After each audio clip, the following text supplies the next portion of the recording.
teleSUR, I'm Cody Weddle in Caracas, Venezuela. We begin in New York City, where world leaders have arrived to begin this week's UN General Assembly meeting.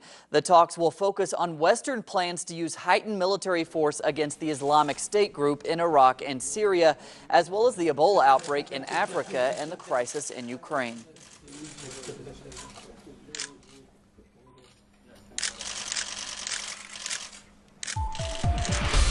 In what has been hailed as one of the largest international protests in history, protesters mobilized worldwide on Sunday, demanding the General Assembly also address climate change.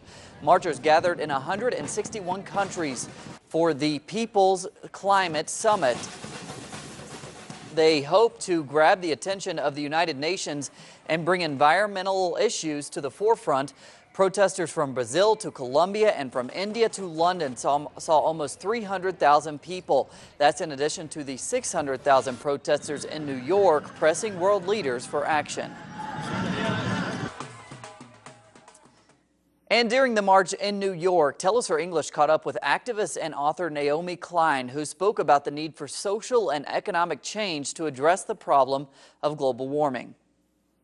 Well, I think that a lot of people here understand that this is not like just about changing your light bulbs, that we have a deeply unjust economic system. But I think the more exciting part is that so many people here understand that by confronting that logic of greed and endless growth, there will be a better economy, because so often it's like, oh no, that's too much, we can't change the economy. But here it's like, that's what's motivating people, because the economy isn't working for them the way it is. These are the people on the receiving end of the huge inequality gap in this country, and there's an understanding that when the planet wins, the people win too. Better jobs, cleaner air, a more equal, compassionate, loving society. The First World Conference has brought together over 1,000 indigenous and non-indigenous delegates, including Guatemalan Nobel Peace Prize winner Rigoberta Menchú. Menchú and both Morales and Menchú are sharing perspectives on how to secure rights for Native communities and pursue the objectives of the UN Declaration on the Rights of Indigenous Peoples. Un saludo especial al hermano Ban Ki-moon.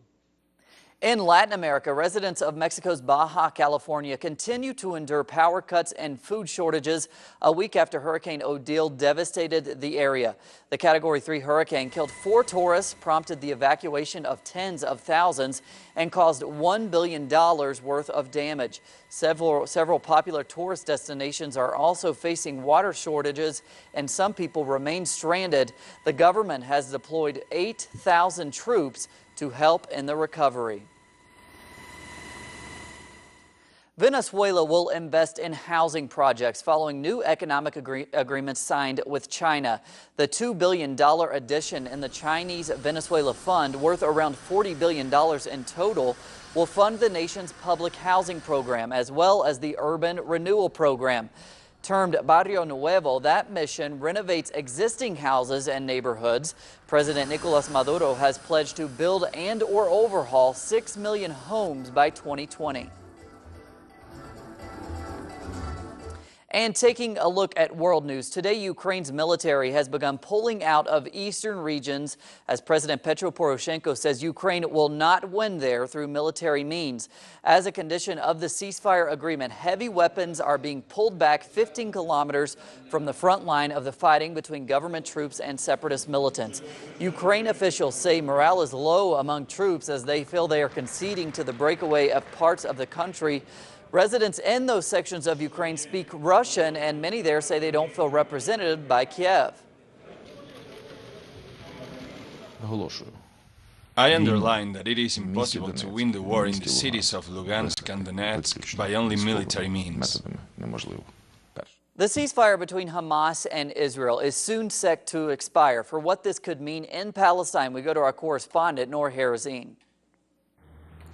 The month-long term truce agreement that was signed at the end of 51 days of the Israeli offensive on Gaza will end this week. And finally, Palestinian delegations from the West Bank and from Gaza head to Cairo to continue the indirect negotiations with the Israeli side. They are now waiting for an answer from the Israeli side, and the Palestinian residents on the ground are waiting for a statement from a Palestinian official announcing a long-term truce, which means that this one-month-long